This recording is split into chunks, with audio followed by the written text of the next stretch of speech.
అందరికి వందనాలు. మంచిది.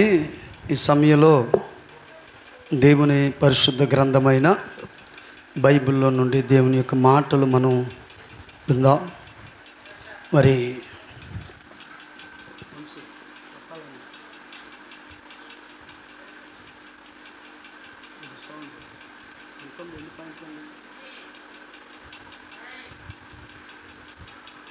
దేవుని స్తోత్రం. మంచిది. మరి ఈ అంచె దినాలలో ఈ భయంకరమైన ఈ యొక్క కడవరి దినాల్లో తర్వాత రెండోది ఏంటంటే దుర్దినములలో మనం ఉన్నామన్న విషయాన్ని మనం మర్చిపోకూడదు. దేవుని స్తోత్రం కలుగును గాక. హల్లెలూయా. ఈ భయంకరమైన దుర్దినాలలో ఉన్నాం, తర్వాత కడవరి దినాల్లో ఉన్నాం. కాబట్టి అలాంటి యొక్క ఈ దినాల్లో మరి మందిరానికి రావటం మంచిదా కాదా? మరి ఎప్పుడు రావాలి మనం మందిరానికి అని అంటే ఎప్పుడు రావాలి మా చాలాసార్లు చాలామంది ఏమంటారంటే ఏముందలే మందిరానికి వెళ్తే ఏమి ఒరుగుతుంది అని అంటారు కదా.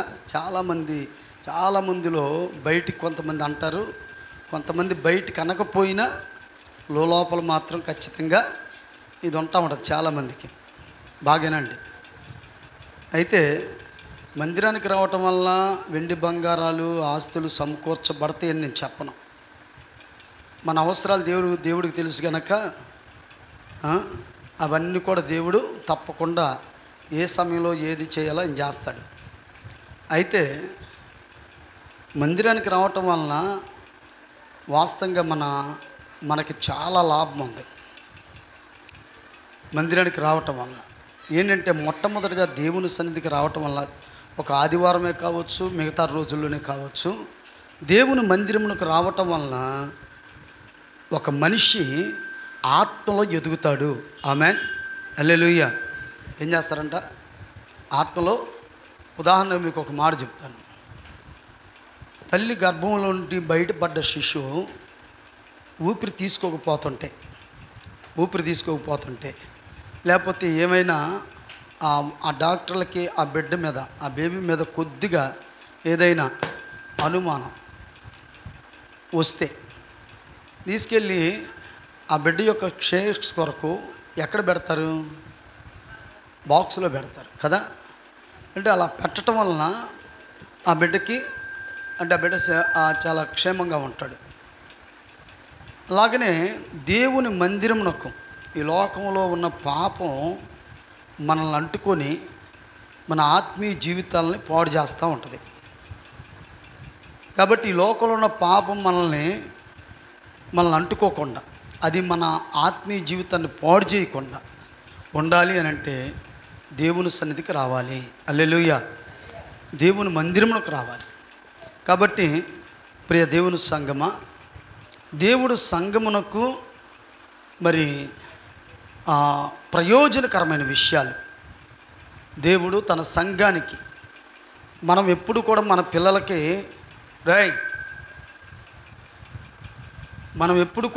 పిల్లలకి ప్రయోజనకరమైన విషయాలనే మనం చెబుతాం. అవునా కదా?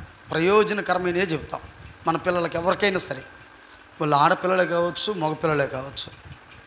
కాబట్టి మన పిల్లల్ని మనం వాళ్ళు పాడైపోయే విధంగా వాళ్ళకి మనం ఏ సంగతులు కూడా మనం చెప్పం. అలా చెప్పేవాళ్ళు కొంతమంది ఉంటే అది వేరే విషయం. అలాంటి వాళ్ళు లేకుండా లేరు. కానీ ఖచ్చితంగా ప్రతి తల్లిదండ్రులు కూడాను వారి పిల్లల విషయంలో ఒక మంచి ఆలోచన కలిగి ఉంటారు. అలాగనే దేవుడు కూడాను తన సంఘమైన మన విషయంలో మనము ఆయన యొక్క బిడ్డలమై ఉన్నాం.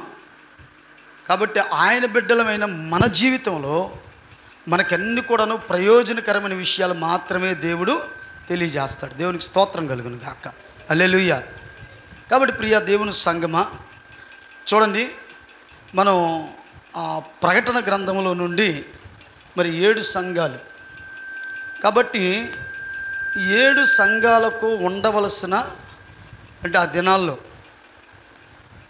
ఆసియా దేశంలో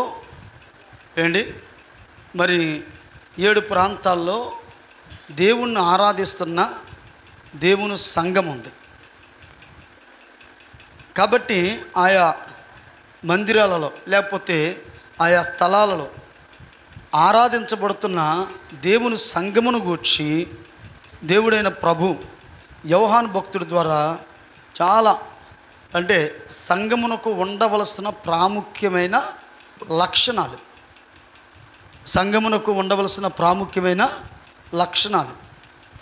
కాబట్టి ఇవేంటి అని అంటే మనం చూసినట్లయితే మొట్టమొదటగా ఆయనకి ఇష్టమైంది, దేవునికి అట్లయితే యేసుక్రీస్తు ప్రభు వారికి ఇష్టమైనది, లేకపోతే ఆయనకి నచ్చినది కార్యం ఏంటంటే బ్రదర్ బిళ్ళరా చూడండి, సంఘము విశ్వాసములో ఎదగాలి. ఆమెన్, హల్లెలూయా. సంఘము విశ్వాసములో ఎదగాలి. రెండవది, సంఘం ఎలాగుండాలి అంటే మొట్టమొదటిగా సంఘము ప్రేమలో ఉండాలి. సంఘములో ఉన్న విశ్వాసులు వారిలో ఉండవలసిన ప్రాముఖ్యమైన లక్షణం ప్రేమ. తర్వాత రెండవది ఏంటంటే మరి సేవ విషయంలో, దేవుని సేవ విషయంలో, దేవుని పని విషయంలో ఒక ప్రాముఖ్యమైన బాధ్యత కలిగిన వ్యక్తులుగా ఉండాలి. ఆమెన్. ప్రియ దేవుని సంఘమా, అలాగనే మరి సంఘము ఈ విధంగా ఉండటం వలన సంఘమునకు ఎంతో మేలుకరమైన ఆశీర్వాదాలు దేవుడు దయచేస్తాడు. ఇవాళ సంఘములో దేవుని పిల్లలమైన మనం ఎలాగున్నాం, నిజంగా దేవుని యొక్క వాక్యానుసారంగా మనం నడిచే వ్యక్తులుగా మనం ఉన్నామా అనేది మనం పరిశీలన చేసుకోవాలి. కాబట్టి సంఘములో సంఘ విశ్వాసులు ఒకటి ప్రేమ కలిగి ఉండాలి. ప్రతిమిళ్ళరా ఇలా కలిగి ఉండటం వలన సంఘమునకున్న ప్రయోజనాలు, అంటే దేవుని పిల్లలకు ఉండవలసిన ప్రయోజనాలు, నిజంగా మన పిల్లలు మన మాట వింటున్న పిల్లల విషయంలో సరే, లేకపోతే ఒక వ్యక్తి ఒక చోట పని చేస్తూ ఉన్నప్పుడు సహజంగా ఆ పని చేయించే యజమానుడు ఈ పని చేస్తున్న వ్యక్తి నమ్మకంగా పని చేస్తుంటే ఏం చేస్తాడు? అందుకని యేసుక్రీస్తు ప్రభువారు ఒక ఉపమానం చెప్పాడు. ఏమిటి ఆ ఉపమానం అంటే, ఒక యజమానుడు దేశాంతరం వెళ్తూ ఆయన తన దాసుల్ని పిలిపించాడు. ఒక ఆయనకి 5 తలాంతులు ఇచ్చాడు, ఒక ఆయనకి 2 ఇచ్చాడు, ఒక అతనికి 1 ఇచ్చాడు. సరే, కొంతకాలం అయిన తర్వాత యజమానుడు ఏం చేశాడంటే వారికి ఇచ్చిన తలాంతుల్ని లెక్క చూడటానికి పిలిపించాడు. అయితే ఇదిగో 5 తీసుకున్న వాడు వచ్చి, అయ్యా 5కి 5 నేను సంపాదించాను, ఇదిగో 10 అన్నాడు. అప్పుడు ఆ యజమానుడు ఏమంటున్నాడంటే, బలా నమ్మకమైన మంచి దాసుడా, ఈ కొంచెములో నీవు నమ్మకంగా ఉన్నావు గనక అనేకమైన వాటి మీదకి నిన్ను నియమిస్తున్నాను అన్నాడు. హల్లెలూయా. అంటే ఒక దాసుడు తన యజమానుడికి తన యజమానుడు చెప్పిన పని విషయంలో ఆసక్తిగా ఉంటే ఆ యజమానుడు ఖచ్చితంగా ఆ దాసునికి ప్రతిఫలం ఖచ్చితంగా ఇస్తాడు. ఇది మనం తెలుసుకోవాలి. అలాగనే దేవుని పిల్లలమైన సంఘములో మనము దేవునికి నమ్మకంగా ఉంటే మరి ఆయన ఇచ్చే ప్రతిఫలాలు ఇద్దా, కావాలా వద్దా? ఖచ్చితంగా. కాబట్టి ప్రియ దేవుని సంఘమా, దేవుని యొక్క వాక్యాన్ని వినుచున్న వారలారా, మనం పరిశుద్ధ గ్రంథమైన బైబిల్లో ఆయన 7 సంఘాలకి తెలియజేసిన సత్యం, వాళ్ళకి ఏమేమి ఇవ్వబోతున్నాడు అంటే, మరి ఒక్కలకే ఇస్తాడా అంటే ఒక్కలకు కాదు. చూడండి ప్రియ దేవుని పిల్లారా, ఎవరైతే ఆయన యొక్క చిత్తాన్ని చక్కగా నెరవేరుస్తారో, ఎవరైతే వాక్యానుసారంగా జీవిస్తారో వారందరికీ కూడాను దేవుడు ప్రతిఫలము ఇచ్చువాడు. హల్లెలూయా. కాబట్టి దేవుని దగ్గర నుంచి వచ్చే ప్రతిఫలాన్ని ఇవాళ దేవుని సంఘం దాన్ని పొందుకోలేకపోతుంది. దానికోసం ఎదురు చూడట్లా, లేక దానికోసం ఆసక్తి కలిగి లేదు. కాబట్టి దేనికోసం ఉంది ఇవాళ దేవుని పిల్లలమని చెప్పుకుంటున్న మనము, దేవుని పిల్లలమని ఇటు చూడాలి, నాయకు చూడాలి, దేవుని పిల్లలమని చెప్పుకుంటున్న మనం దేని కొరకు మనం ఎదురు చూస్తున్నాం? చూడండి, పరిశుద్ధ గ్రంథమైన బైబిల్లో మనం బిలామును గూర్చి చూస్తే, బిలాముకు దేవుడు వాక్శక్తిని ఇచ్చాడు. ఏమిచ్చాడు? వాక్శక్తిని ఇచ్చాడు. అయితే ఈ వాక్శక్తి కలిగిన బిలాము ఎవరిచ్చారు వాక్శక్తి అంటే? దేవుడిచ్చాడు. దేనికి ఇచ్చాడు వాక్శక్తిని అంటే? బిలాము ఇప్పుడు ఏది పలికినా అది నెరవేరుద్ది. కాబట్టి దేనికోసం ఇచ్చాడంటే ఇశ్రాయేలీయుల యొక్క క్షేమం కొరకు, వారి విషయంలో ఆశీర్వాదకరమైన వచనాలను పలకటం కోసం, మేలుకరమైన విషయాలలో అదిగో ఆ మేలుకరమైన మాటను పలకటం కోసం, ఇక్కడ ఆయన ఏది చెప్తే అది జరగటం కోసం, వాక్యానుసారంగా దైవ చిత్తానుసారంగా అతడు ఏదైతే పలుకుతాడో అది జరుగునట్లుగా ఆయనకు ఆ కృపనిచ్చాడు. ఆమేన్. అయితే ఇక్కడ జరిగిన విషయం ఏంటంటే, చూడండి ప్రియ దేవుని పిల్లరా, బిలాము వాక్శక్తినిచ్చిన దేవుని మాట కాదని ఈ బాలాకు రాజు అనే వ్యక్తి ఇస్తున్న బహుమానం కొరకు పరిగెత్తాడు. ఇవాళ దేవుని సంఘము కూడా, ఇవాళ దేవుని పిల్లలమని చెప్పుకుంటున్న మనం కూడాను లోకంలో ఉన్న దానికోసం పాకులాడుతూ ఉన్నాం. అవునా కదా? లోకంలో ఉన్న వాటి కోసం మనం ఎప్పుడు కూడాను వస్త్రాలను గూర్చి ఆలోచిస్తాం. మంచిదే, ఆలోచించకూడదని నేను చెప్పట్లా. ఆలోచించాలి. తర్వాత భోజనమును గూర్చి ఆలోచిస్తాం మనం. మరి ఆలోచించకూడదని నేను చెప్పట్లా. అయితే ప్రియదేవులారా, ఇవన్నీ కూడా మనకు అవసరమని మన పరలోకపు తండ్రికి తెలియదా? ఖచ్చితంగా తెలుసు, ఆయనకి తెలుసు.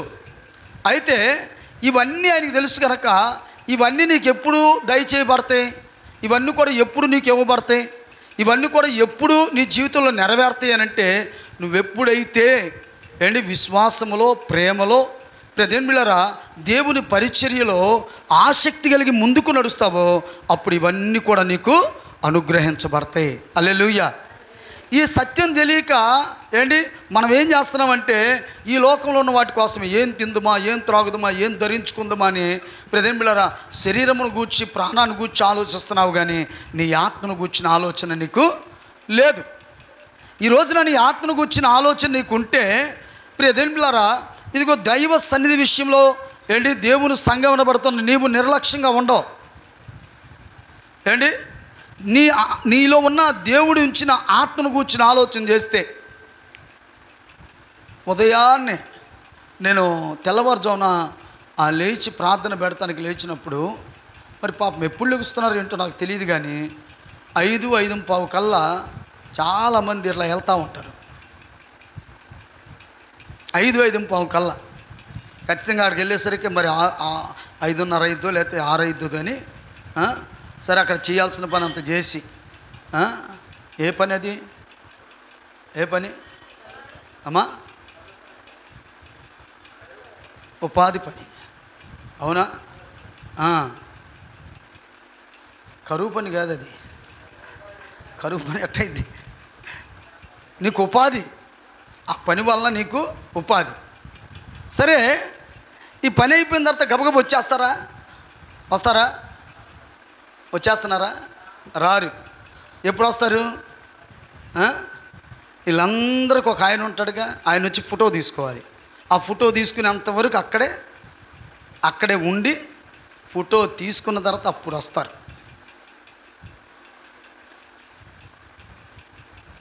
దేవుడు నిన్ను కూడా స్కాన్ చేయాలిగా.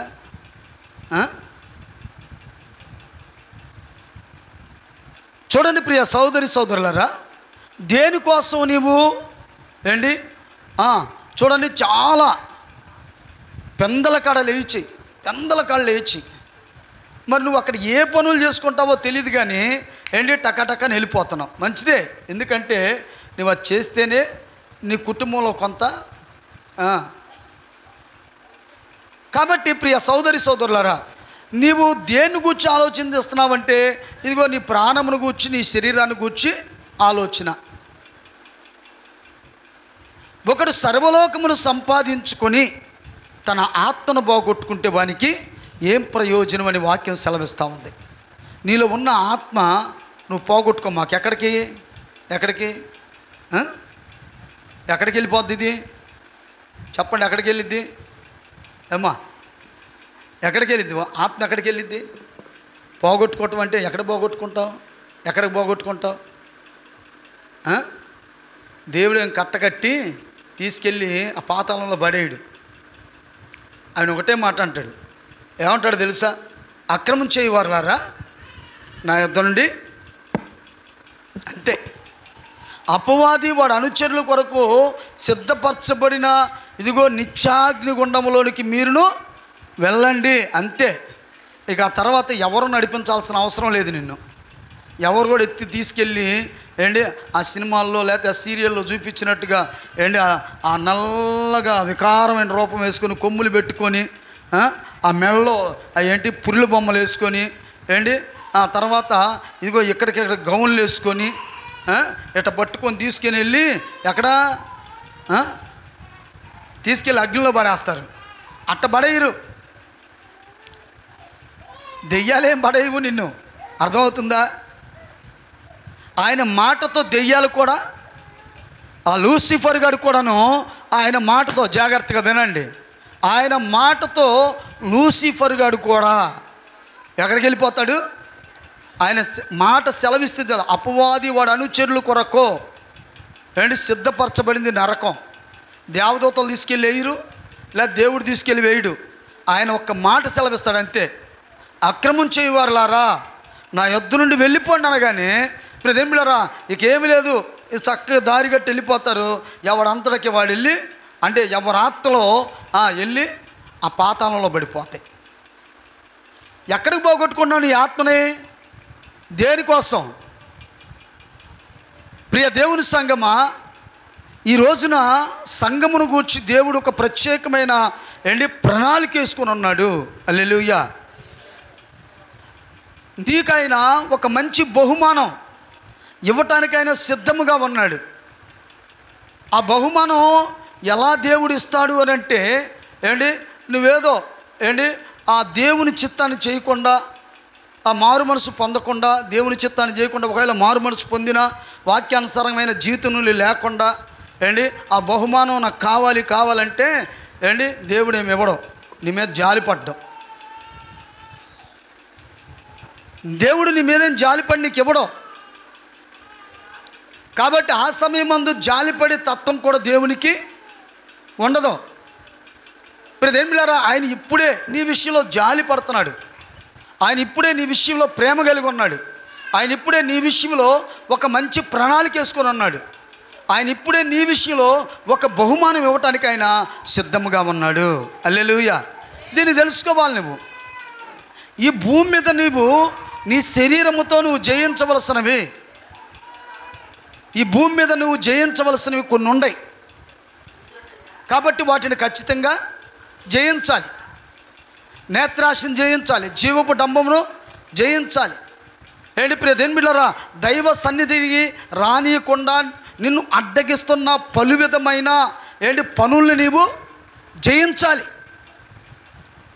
దైవ సన్నిధికి రానియకుండా నిన్ను అడ్డగిస్తున్న ప్రదేమిళ్ళరా పలు విధమైన పద్ధతులు వీటన్నిటిని కూడా నువ్వు జయించాలి.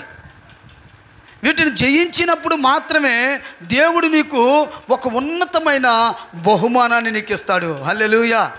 చూడండి ప్రియ దేవులారా, ఏమని చెబుతున్నాడంటే, ప్రియ సోదరి సహోదరుడా, అయితే ఆ బహుమానాన్ని పొందుకునే ముందుగా మొట్టమొదటగా నీవు ఇగో దేవుని సంఘము లేకపోతే దేవుని యొక్క సమూహమందు, దేవుని కనుదృష్టి యందు ఈ సమాజంలో నువ్వు ఎలా ఉండాలంటే సహనము కలిగి ఉండాలి. ఒకటి ఏం కలిగి ఉండాలి? ఏం కలిగి ఉండాలి? ఏమ్మా, ఏం కలిగి ఉండాలి చెప్పండి.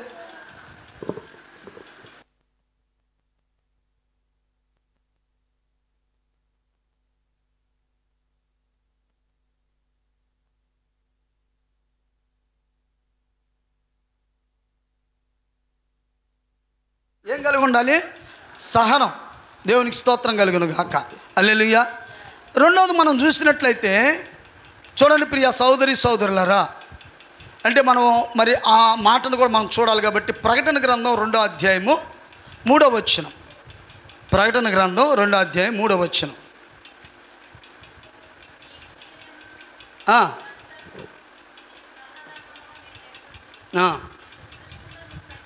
చాలు. దేవునికి స్తోత్రం కలిగిన గాక.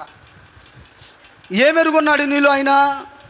ఇక్కడ ఎఫెసీలో ఉన్న సంఘం విషయంలో దేవుడు ఏ మెరుగున్నాడు అని అంటే ఆ సంఘమునకు ఏముందంట? సహనం ఉంది. ఆమేన్. ఏముందంట? సహనం. సహనం. ఈ రోజున వాక్యాన్ని వింటున్నావు. ఏనండి? వాక్యాన్ని వింటున్నావు. మందిరంలో ఉన్నావు.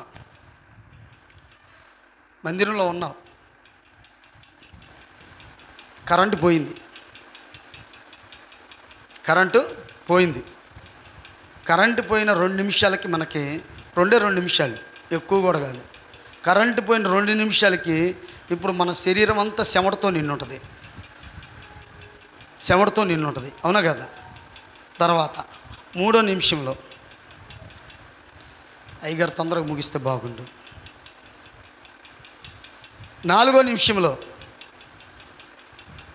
ఇక నువ్వు ఏంటంటే మందిరంలో కూర్చోవాలన్న సహనాన్ని నువ్వు కోల్పోతావు. అవునా కదా? సహనాన్ని కోల్పోయి చూడండి, ఒక 5-6 నిమిషాల్లో మెల్లిగా మొదలైద్ది. నీలో మెల్లిగా మొదలైద్ది. అయ్యగారు ఉండలేకపోతున్నా, ముగియండి అని. ఎక్కడే ఉండలేకపోతే నరకంలో ఏముంటావు ఇక నువ్వు? ఉండాలిగా మరి.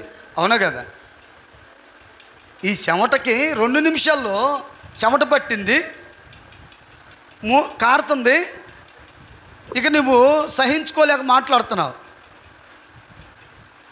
నరకంలో యుగాయుగాలు ఉండాలి. ఇక్కడన్నా కొద్దిగా సరిలే నేను ముగించేసినా, లేకపోతే తట్టుకోలేక నువ్వు బయటికి వెళ్ళినా కొద్దిగా గాలి ఆడిద్ది, కొద్దిగా ఫ్రీ అవుతావు. కానీ నరకంలో కాలుతున్న నీ ఆత్మను విడిపించగలిగిన వాడు ఎవరైనా ఉన్నాడా? ఎవరైనా ఉన్నారా? దేవుడు కూడా జాలిపడ్డ సమయంలో 3వ నిమిషంలోనో 4వ నిమిషంలో లేదా 5వ నిమిషంలోనో నువ్వు సహనమును కోల్పోయి మాట్లాడుతున్న ఆ పరిస్థితులను బట్టి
మనం గమనించాలి, చాలా జాగ్రత్తగా మనం గమనించాలి.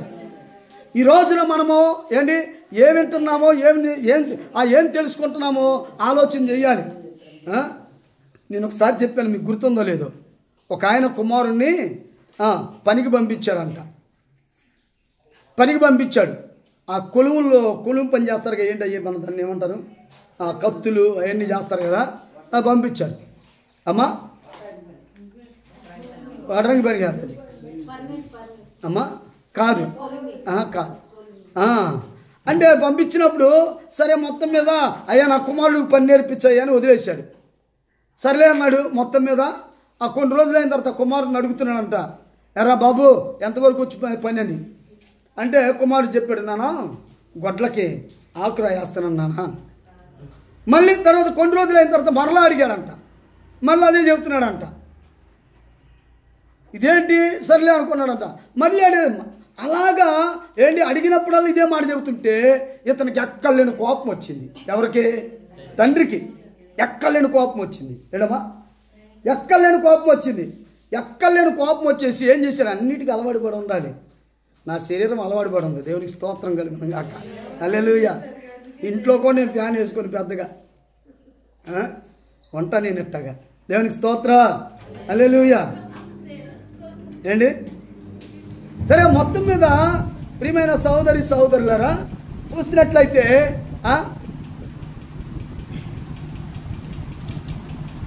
అరే రారా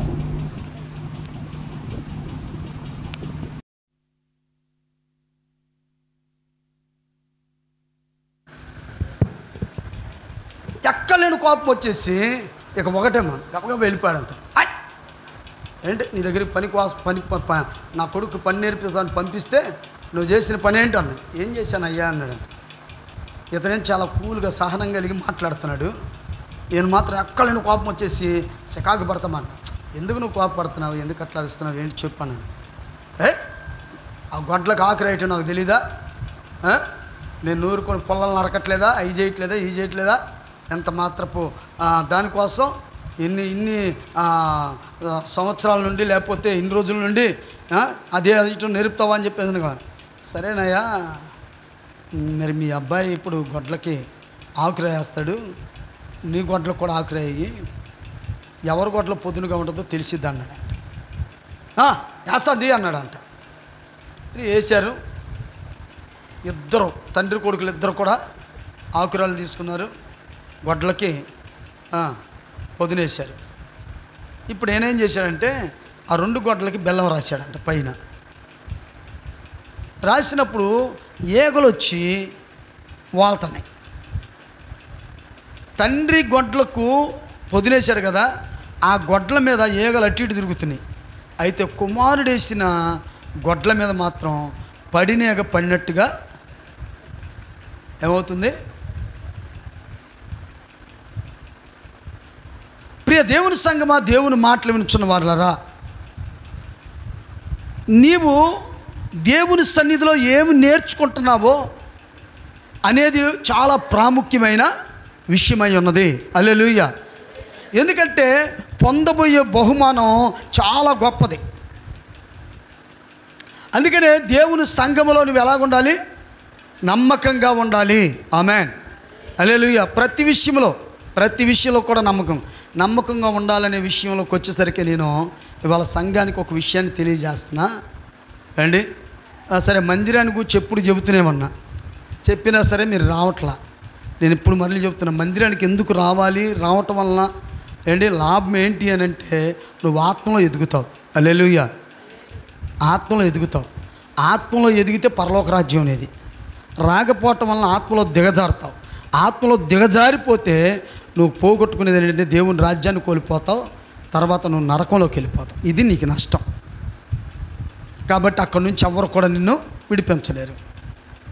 సరే, నీవు దేవుని సంఘములో ప్రియ సహోదరుడా, నేను ఎవరినో తీసుకొచ్చి చెప్పించాల్సినంత అవసరం కూడా నాకు లేదు. ఎందుకంటే సంఘం మీద దేవుడు నన్ను కాపరగా పెట్టాడు, సంఘము నాది కాదు. కాబట్టి కాపరగా ఉన్న నేను దేవుడు ఏం చెప్తున్నాడు దాన్ని ఖచ్చితంగా చెప్పాలి. హల్లెలూయా. ఇదిగో ఈ రోజున నీ దశమ భాగం విషయంలో నీవు నమ్మకంగా ఉన్నావా? నీ దశమ భాగం నువ్వు వెళ్తున్న దేవుని మందిరములో నీకు వాక్యం బోధిస్తున్న సేవకుడికి నువ్వు ఆ దశమ భాగాన్ని నువ్వు అందిస్తున్నావా? లేకపోతే నీ దశమ భాగాన్ని వేరే ట్రైన్లోకి ఎక్కించి వేరే రూట్ మలిపిస్తున్నావా?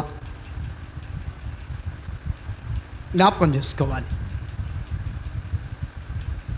నీ ఆశీర్వాదకరమైన, నీ ఆశీర్వాదమునకు కారణమైన దశమ భాగం సంఘములో నువ్వు నమ్మకంగా తీసుకొచ్చేవాలి. హల్లెలూయా, హల్లెలూయా. నీవు దశమ భాగం ఇవ్వటం వలన ఏం జరుగుతుంది అని అంటే, నీ పంటను తినివే పురుగును గద్దిస్తాను. పంట ఏ పంట? నాకే పొలాలు ఉన్నాయనయ్యా అంటావు. అవునా కదా? అంతేగా, నాకే పొలాలు లేవు కాబట్టి నాకు పంట రాదు, ఏమీ రాదు, ఇవ్వకపోయినా పర్వాలేదు అనుకుంటావు. అవునా? కానీ వాక్యానుసారంగా నేను చెప్తున్నా, కుటుంబం అనే నీ పంట. ఆమేన్, హల్లెలూయా. కుటుంబం అనే నీ పంట ఎలాగుండాలి అనంటే, నీ భోజన బల్ల చుట్టూ నీ పిల్లలు ఒలీవల మొక్కల వలె. ఒలీవల మొక్క ప్రియదేన్బిళ్ళరా, ఇదిగో ఎంత ఆశీర్వాదకరమైందంటే, ఈ ఒలీవల మొక్కకు చావు లేదు, మరణము లేదు. ఈ ఒలీవల నూనెని అభిషేకానికి ఉపయోగించేవారు. హల్లెలూయా. అంటే నీ పిల్లల్ని దేవుడు ఎలా చేస్తానన్నాడు? ఒలీవల మొక్క వలె ఎప్పుడు కూడా నీ ఇంట సంతోషకరమైన జీవితాన్ని జీవించే పిల్లలుగా ఉంటారు. అలా ఉండాలి అని అంటే నీవు దేవునికి భయపడి దేవునికి ఇవ్వవలసిన దశమ భాగం విషయంలో దైవ సన్నిధిలో నీవు నమ్మకంగా ఉండాలి. ఆమేన్, హల్లెలూయా.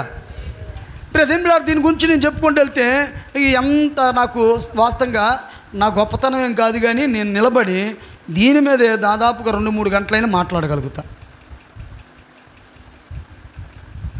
కానీ చెప్పే ఓపిక నాకున్న, ఇనే ఓపిక మీకు లేదు. ఎందుకంటే మీరు ఏం కోల్పోతారు? సహనాన్ని కోల్పోతారు.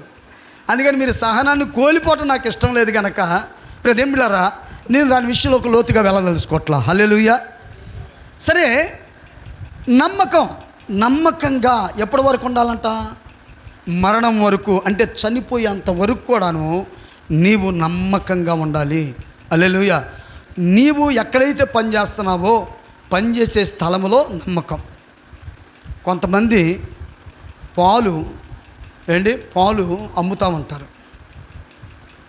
తీసుకునే డబ్బులు తీసుకుంటూ కూడా నీళ్లు కలుపుతారు. మళ్ళీ వీళ్ళు చర్చిలకు వెళ్తారు, వాక్యాన్ని వింటారు. నమ్మకమేనది? ఈ మధ్యకాలంలో కాస్త పాలు, తర్వాత ఈ పాలపొడి ఏదో తెస్తున్నారంట. ఆ నీళ్ళల్లో వేసి ఆ పాలపొడిని కలిపేసి మొత్తం మీద అవి కూడా. ఏది నీ నమ్మకం? అయ్యో నేను అట్ట చేయను, అయ్యో నేను అసలు ప్రార్థనకి వెళ్తా.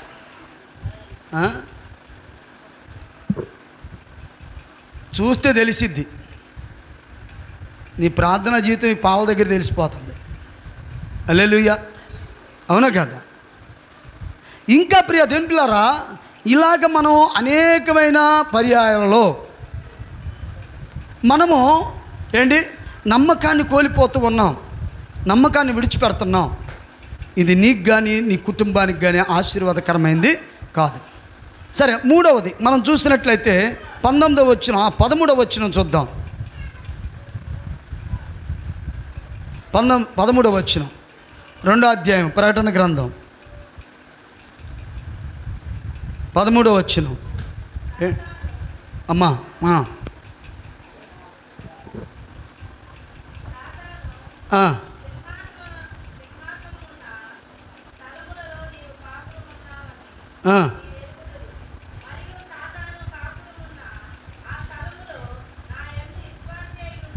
దేవునికి మహిమ కలుగును గాక. హల్లెలూయా. నువ్వెక్కడున్నా సరే నీ విశ్వాసం ఎవరితో ఉండాలి? ఎవరితో ఉండాలి? ఆమేన్, హల్లెలూయా. మనుషుల మీద కాదు, మనుషుల మీద ఉన్న విశ్వాసంతో ప్రియదేములారా, ఇగో చాలాసార్లు మనుషులు చాలా పొరపాట్లు చేస్తారు. ఆ తర్వాత ఆ నిజస్వరూపం బయటపడిన తర్వాత ఓరే బాబు అని తలబట్టుకుంటారు. అవునా కదా? ఒక మనుషుడి మీద ఉన్న విశ్వాసమును బట్టి ప్రయాణం కొనసాగిస్తారు. ప్రియదేములారా, కొంతకాలమైన తర్వాత ఆ మనుషుని యొక్క నిజస్వరూపం బయటపడిన తర్వాత ఓరి నాయన ఈడితోనే ఇంతకాలం నేను స్నేహం చేసిందని అంటారు. కానీ నీవు సహవాసం చేయబోతున్నా, లేకపోతే నీతో కలిసి ఉంటానని వాగ్దానం చేసిన దేవుడు నీ ప్రతి చోట కూడాను నిన్ను ఆశీర్వదించేవాడిగా, నీ పక్షమున ఉండి నీకు మేలు చేసేవాడిగా ఉన్నాడు. హల్లెలూయా. అందుకని ఇక్కడ ఏమంటాడండి? నా యందలి విశ్వాసము. ఆమెన్. ప్రభు మీద ఉన్న విశ్వాసం, నిజంగా దేవుడి మీద విశ్వాసం ఉంటే నువ్వు తంత్రాల వైపు ఎందుకు చూస్తావు, మంత్రాల వైపు ఎందుకు చూస్తావు? దేవుని మీద విశ్వాసం ఉంటే ప్రియదేములారా, నువ్వు ఎక్కడుంటావు? దేవుని దగ్గరే ఉంటావు.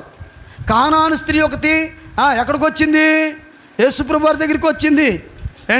యేసుప్రభు వారి దగ్గరికి వచ్చి ఏం చేస్తుందండి? యేసుప్రభు వారి దగ్గరికి వచ్చి యేసుప్రభు వారిని అడుగుతుంది. యేసుప్రభు వారిని అడుగుతుంది. అయితే ఆయన శిష్యులు అన్నారు, అయ్యా ఏం మన దగ్గరికి పదే వస్తుంది, ఇదిగో ఏమో మన దగ్గరికి వచ్చి ఇలా గోజాడుకున్నట్టుగా ఇంకేదోటి చేయండి అంటే యేసుప్రభు వారు ఆమెకు బాధ కలిగే విధంగానే మాట్లాడాడు. కానీ ఆమె బాధపడలా. కానీ ఆమె విశ్వాసాన్ని ఇంకొద్దిగా పెంచుకొని, అయ్యా నేను కుక్క బల్ల మీద నుండి పడి రొట్టెలను ఎలాగూ తినను, నేను కూడా.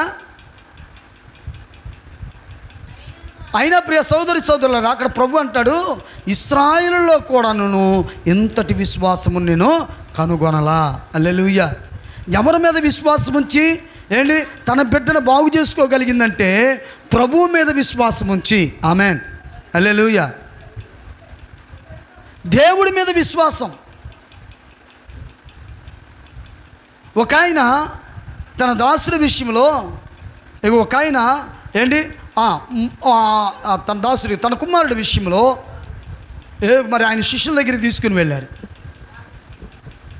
అయితే వాళ్ళ వల్ల కాల. సరే ఆయన వెళ్ళిపోయాడంటే వెళ్ళిపోలా. యేసుప్రభు వారి దగ్గరికి వచ్చాడు.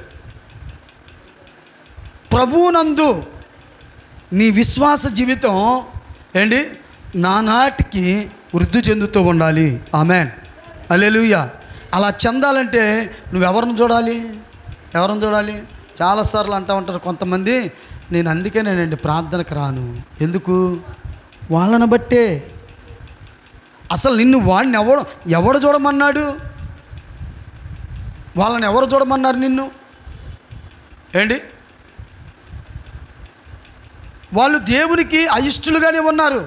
అయిష్టులుగా ఉన్న వారి వైపు ఎందుకు చూడాలి నువ్వు? వాళ్ళు వాక్యమునకు వ్యతిరేకంగా నడుస్తున్నారు. ప్రియదేములారా, వారు ఎప్పుడు కూడాను మనుషుల మధ్యన మనస్మర్థలు తీసుకొచ్చేవారే. వారి తత్వమే అది, వారి ఆలోచనే అది, వారి విధి విధానమే అది. వారిని ఎవరు చూడమన్నారు? ప్రియదేములారా, ఇదిగో వారిని సృజించిన దేవుడు, నిన్ను సృజించిన దేవుడు సజీవుడుగానే ఉన్నాడు. ఆమెన్. నువ్వు ఆయన వైపు చూడాలి. హల్లెలూయా. కొట్టవా సాలే. వారిని సృజించిన దేవుడు.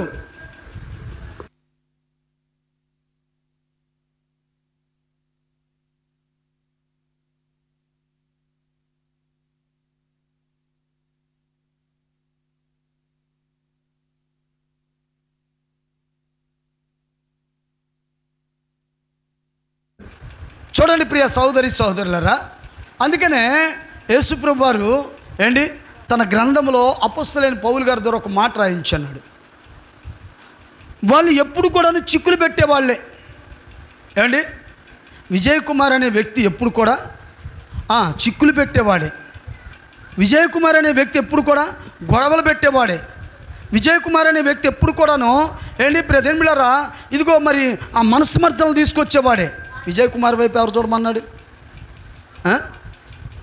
నేను చెప్తా, నా వైపు చూడండి అంట. కానీ నా విశ్వాసంలో నేను నమ్మకస్తుడిగా లేను. అసలు నా వైపు ఎందుకు చూడాలి? అవునా కదా? నా వైపు చూస్తే నువ్వు నరకానికి వెళ్తావు అంతే. కాబట్టి నా వైపుగా చూడాల్సింది. ప్రియదేవులారా, ఏ మనుషుడి వైపు కూడా కాదు. ఎందుకనంటే ప్రియదేవులారా, నువ్వు చూడవలసింది ఎవరి వైపు అంటే, అపోస్తలుడైన పౌలు గారు అంటాడు, ఎబ్రీ సంఘానికి తెలియజేస్తా ఉన్నాడు, ఇంత గొప్ప సాక్షి సమూహము మేఘముల వలె మనల్ని ఆవరించినందున మనము కూడాను ప్రతి భారమును సులువుగా చిక్కులు పెట్టి పాపమును విడిచిపెట్టి. ఆమెన్. ఎవరిని విడిచిపెట్టాలి?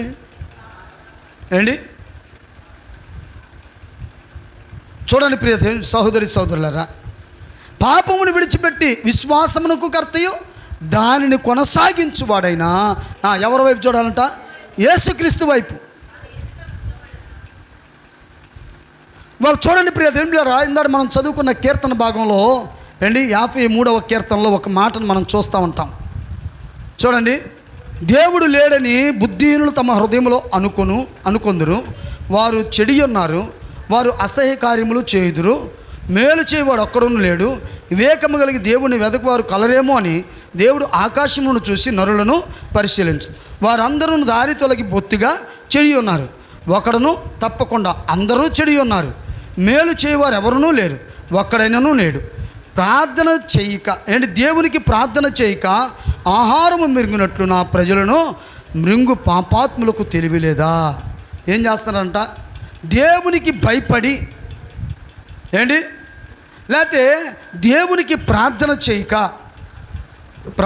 చేయకుండా ప్రార్థనకు రాకుండా క్రమాలకు రాకుండా దైవ సన్నిధిని దైవ సన్నిధిలో వేడుకొనకుండా ప్రియదేవులారా, ఇదిగో మరి తిరుగుతున్న ప్రియదేవులారా, వారందరి కొరకు దేవుని యొక్క వాక్యం సెలవిస్తుంది. నీకు తెలియలేదా? ఇంట్లో ఈ పని చేయాలి, ఆ పని చేయాలి, ఆ పని చేయాలి, ఆ పని చేయాలి, ఆ పని చేయాలి, పెద్దోడిని ఎట్ట చేయాలి, పెద్దమ్మాయిని ఎట్ట చేయాలి, అన్ని ఆలోచనలు కలిగి ఉన్నావు. దేవునికి స్తోత్రం కలుగును గాక. విశ్వాసమే నీకు తెలియలేదా? మంగళవారం ప్రార్థన ఉంది, బుధవారం ప్రార్థన ఉంది, శుక్రవారం ప్రార్థన ఉంది, శనివారం ప్రార్థన ఉంది, ఆదివారం ప్రార్థన ఉంది, ఇదిగో మొదట 5 తారీఖులు ప్రార్థనలు ఉండే, ప్రతి నెల 15వ తారీఖున ప్రార్థన ఉంది. ఇన్ని క్రమాలు దేవుడు ప్రేమించి మనకు పెట్టాడు. ఉండయా లేవా? ఉండయి. వీటిని కూర్చున్న జ్ఞానం నీకుందా? తెలివి నీకుందా? ఆలోచన నీకుందా? ఏం చేస్తున్నావు? దేవునికి ప్రార్థన చేయక ఆహారం మింగినట్లుగా దుర్మార్గకరమైన ఆలోచనల చేత దుష్ట తలంపులతో ఆ దుర్నీతి సంబంధమైన బంధకముల చేత ఇదిగో బంధింపబడి ప్రియదేవులారా అపవాదికి చోటిస్తూ దేవునికి నీ దగ్గర చోటు లేకుండా తిరుగులాడుతున్నావు. జాగ్రత్త. అర్థమవుతుందా? ఎక్కడికి రావాలి నువ్వు ఇప్పుడు? విశ్వాసం ఎక్కడ ఉండాలి? మాట్లాడి ఎక్కడ ఉండాలి?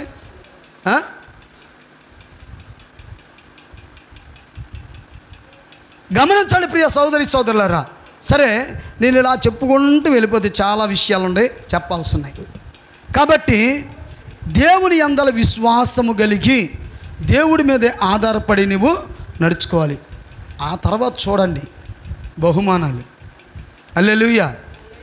సరే, 3వది 19వ వచనం, 4వది 19వ వచనం, 19వ వచనం.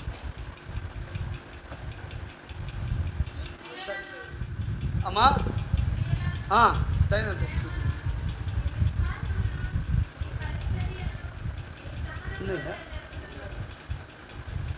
దేవునికి స్తోత్రం కలుగును గాక. చదువు, ఆ మొక్క మాట చదువు కాకుండా 19వ వచనమేనా?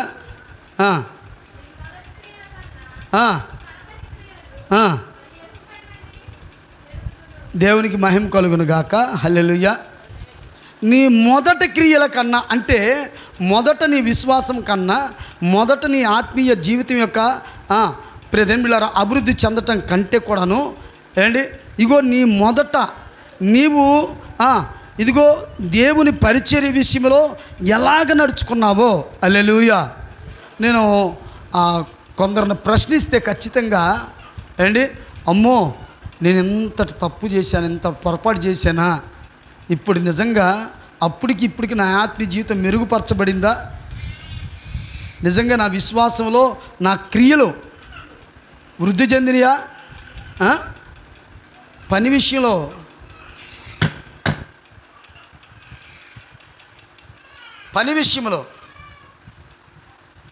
నేను ఒక మాట చెప్తాను. నేను పని నేర్చుకునేటప్పుడు, అంటే పని చేస్తానని నేర్చుకున్నాను, వచ్చేసింది, చేస్తున్నా. ఈ టైరు మేము చెక్కుతాం, పై రబ్బర్ లోపల దారం బయట పడకుండా జక్కాలి. ఆ స్పీడ్గా చెక్కేటప్పుడు బయటపడింది. మా నాన్న, రేయ్ ఏంటది, ఏమైంది? దారం బయటపడింది. అట్నా చేసేది పని. అయ్యేమాదిరా వరకు ఏమవుదంటావేంటి అని కత్తి తీసుకొని ఆయన చెక్కేవాడండి మా నాన్న. నిజంగా అంత పని మాకెవ్వరికి అబ్బల. పనులమే కానీ ఆ పని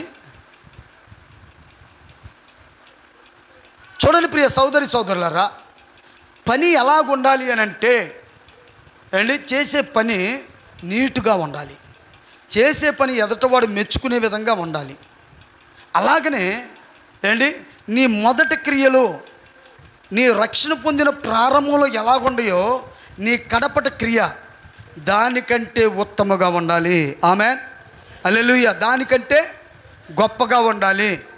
ప్రియదేనులారా, ఇదిగో ఇలాగా నీ విశ్వాస జీవితంలో నువ్వు ముందుకెళ్ళాలి. 26వ వచనం 26వ వచనం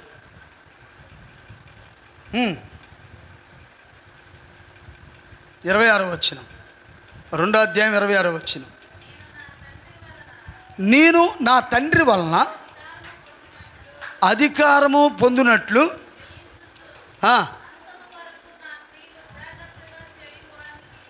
ఏంటి చూడండి, అంతం వరకు నా క్రియలు, నా పనిని జాగ్రత్తగా చేయవానికి.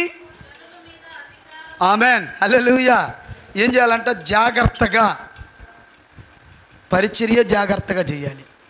ఏమా చర్చిలు ఓడడం అంటే, చర్చి పని అప్పగిస్తే ఎలా చేస్తున్నారు చెప్పండి?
దేవునికి మహిమ కలుగును గాక. హల్లెలూయా.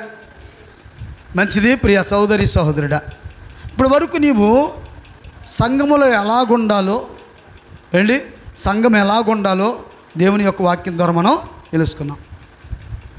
నెక్స్ట్ ఆదివారం ఇలా ఉంటే దేవుడు నీకేమివ్వబోతున్నాడో దాన్ని మనం తెలుసుకుందాం. ఎందుకంటే సంఘాలకు చాలా ప్రాముఖ్యమైన సంగతులు ఇవి. సంఘము స్థిరంగా దేవుని మహిమపరిచే విధంగా ఉండాలని ప్రభు పేరట నేను మీకు మనవి చేస్తూ ఈ మాటలను ఇంతటితో ముగిస్తున్నా. దేవునికి స్తోత్రం. ప్రార్థన చేసుకుందాం. ప్రార్థన. సర్వాధికారి యొక్క దేవా, కృపామయుడా, మీకు వందనాలు. మీ నామం ఎత్తి ప్రార్థన చేస్తున్నాం. మీ ఆశీర్వాదాలతో నింపండి. ఇంతవరకు సంఘములో మేము నాయన సహనము కలిగి నమ్మకంగా మీ అందల విశ్వాసంతో దేవా క్రియల విషయంలో మరి ఎక్కువ చేసుకుంటూ దేవా క్రియల విషయంలో మీ క్రియల విషయంలో జాగ్రత్తగా ప్రభు ఉండటానికి దేవా మీ కృప దయచేయండి. మీ స్తోత్రాలు దేవా మీకే వందనాలు చెల్లిస్తున్నాం. ఈ మా ప్రార్థన మీరు వినండి. మా విశ్వాస జీవితాన్ని వృద్ధిపరచండి. అది మీరు మాత్రమే చేయగలరు. అట్టు కృపను మాకు దయచేయండి. ప్రార్థిస్తుండగా మా మనవులతో మీ నామానికి మహిమకరంగా మమ్మల్ని దీవించమని, దగ్గరుండి దూరం ఎంతమందిని మాటలు విన్నారో వారందరిని బలపరచమని యేసుక్రీస్తు నామములో ప్రార్థన అంతా కూడా మీకు మనవి చేస్తున్నాం తండ్రి. ఆమేన్. దేవుని స్తోత్రం. మీ అందరికి వందనాలు. ఈ సమయంలో మరి మన కానుకల చేత ప్రభువును గణపరచుకుందాం.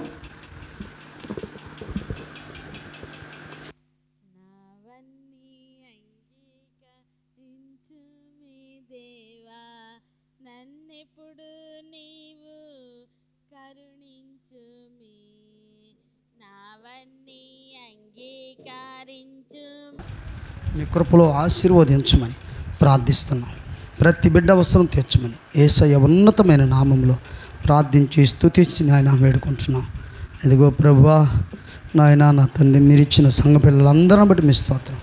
వారి జీవితాల్లో ఉన్నతమైన స్థితిలో యవనస్తులేంటి ప్రతి కుటుంబంలో ప్రతి ఒక్కరు కూడా ఉండటానికి సహాయం చేయమని అయ్యా. సంఘము క్షేమంగా, సంఘము అభివృద్ధి కలిగి ఉండాలి. సహాయం చేయండి. ఆత్మీయంగా అభివృద్ధి చెందాలి. శారీరకంగా కూడా ప్రభువా సంపదల విషయాల్లో ప్రభువా బహుగా వృద్ధి చెందినట్లు సహాయం చేయమని, ప్రతి బిడ్డ అవసరం తెచ్చమని మీకు వందనాలు. ఇల్లు లేని వారికి ఇల్లులు దయచేయండి. అప్పులతో సతమతమైపోతున్న కుటుంబాల నుంచి విడిపించండి దేవా. అలాగనే ప్రభువా నా తండ్రి, ఇదిగో ఉద్యోగాల విషయాల్లో సహాయం చేయండి. చదువుల విషయాల్లో సహాయం చేయండి ప్రభువా. ప్రతి విషయంలో కూడా కృప చూపించమని యేసుక్రీస్తు నామములో ప్రార్థిస్తున్నాం తండ్రి. మీకు వందనాలు. అలాగనే ప్రభువా మీరు మాకు అప్పగించిన పరిచర్య నానాటికి వృద్ధిపరచండి. పరిచర్యలో ఇంకా సంఘస్థులందరినీ బహుబలంగా వాడుకొనమని యేసునామం ప్రార్థన అడుగుతున్నాం తండ్రి. ఆమేన్. మన పరమ తండ్రి అయిన దేవుని ప్రేమ, ప్రభువైన యేసుక్రీస్తు వారి కృప, పరిశుద్ధాత్మ సన్నిధి సావాసం ఇప్పుడు సదాకాలం మనందరూ తోడుగుని రక్షుడైన యేసు ప్రదించునుగాక. ఆమేన్. ఆయన నాతో వచ్చును, ఆయన నాకాదారము,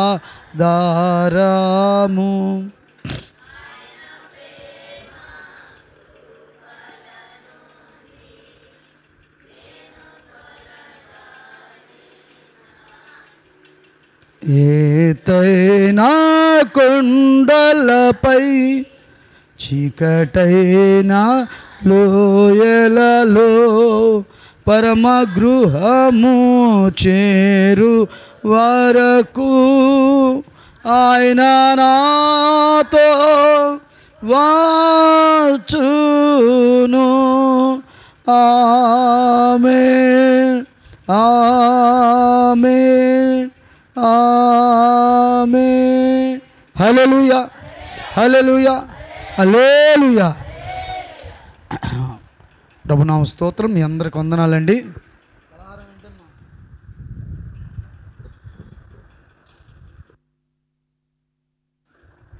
ఏంటి సందర్భం?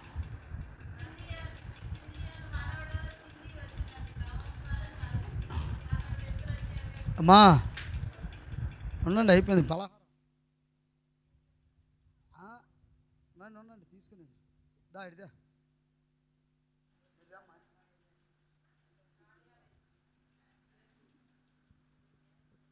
పొడుగు మందిరంలోకి వచ్చినందుకు